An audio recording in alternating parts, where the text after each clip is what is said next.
Hello, folks. I'm here today to talk to you about a band and do a little vlog. It may come as no surprise to you that as a teenager, I wasn't too into hair metal and cock rock bands and stuff like that.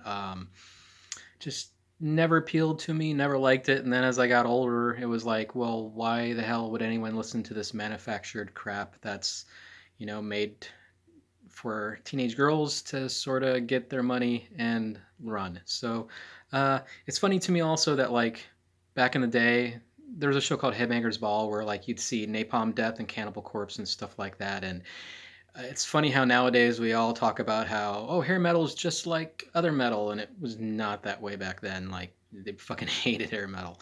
So it's been kind of interesting in retrospect to see the comeback of hair metal, but nostalgia is a hell of a drug.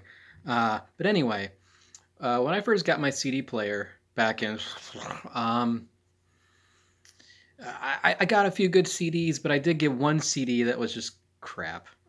It was a band called Saigon Kick. They had a song called Love is on the Way. Love is on the way. It was big at the time. I assumed that my parents kind of went to the record store and went, hey, can we have some albums that our son would like? And they picked out Nirvana, Red Hot Chili Peppers, and Saigon Kick. So, anyway, being that I only had 3 or 4 CDs, I listened to the Saigon Kick one quite a bit. And you know what? It was invasive. It got into my brain. Like even though it was hair metal, there was like a little bit of this creativity. Like there was a personality to the band, kind of, and it kind of wormed its way into my maybe not my heart, but it was getting there. Um, so a year or two later, they released a third album, and well, that album is called Water, and it blew my mind as a 13-year-old. Over the years, I've thought a lot about why this album is great to me, why Saigon Kick is the only hair metal band that I actually like. Um, and I've thought about it a little bit more the other night and thought, why the fuck, why don't I make a vlog about it or whatever? But um, this album, I assume, because they kind of fell apart after this, they had another album, but it didn't do as well. I think this album ruined their career, and I think I understand why. But anyway, this is called Water, and it is ambitious as fuck for a hair metal band, and it kind of made me love them because they were the only hair metal band that seemed to. And I'm sorry to keep using that phrase, but I mean, I don't know how else to refer to it, but they had creativity in a way that they wanted to do something with. They made this ostentatious, ambitious, huge album that like just was meh, and consequently I think turned off all of their fans.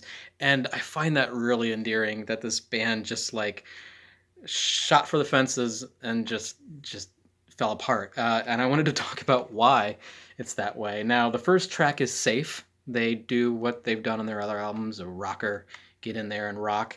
The second song is a David Bowie cover of Space Odyssey. And not only that, it's not much different from the original. Like, what fucking balls do you have to put a David Bowie cover of Space Oddity as a second track on your album? It's madness, and for some reason it appeals to me.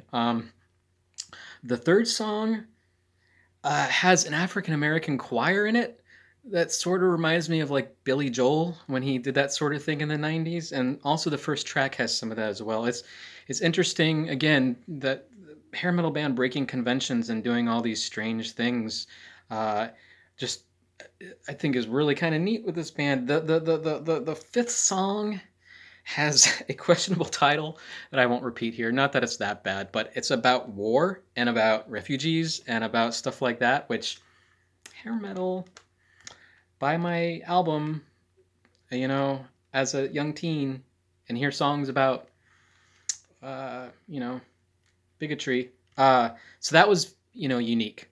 Uh, and the seventh song is about I think a guy in the military who's like a sergeant or something, and he's homosexual, and he will not face it. So he kind of lashes out at everybody else as a military officer because he can't be honest with himself that he's gay. And imagine, again, hair metal band making a song like that at the time. Um, just, just unique as fuck. And then the second half of the album is almost straight ballads, which is interesting in that, like, back then, if a metal band made a ballad and it was a hit, it got made fun of no matter what metal band it was. It's like, they're making a ballad. They're not metal anymore. So to have your whole second album or second side of your third album be just ballads is madness. And they have orchestras and they have arrangements, and you can tell like they just put their heart and soul into this, and it was just a failure with that. That's a subjective term with this because, obviously I love this album, so, and I don't listen to it unironically too much for that. But the funny thing is, oh, well, not the funny thing, I went back about 2 years ago, and I went and watched live performances from this time period because I had never seen anything from this time period done live. And you could tell the audience was pissed. They were metal fans, they were hair metal fans. They did not want to hear the slow stuff. They did not want to hear any of that stuff. And you can hear booing. You can see the band is defeated, and it's just like it was all falling apart, and my heart goes out to them, and my heart goes out to this album. And I don't know if I highly recommend you checking it out, but I felt compelled for some dumb reason to make this and to start doing videos here. So they had one after this. I used to have it. I don't have it anymore. I don't remember what it sounds like. So maybe I will get it again, and I will make another one of these about them. No, I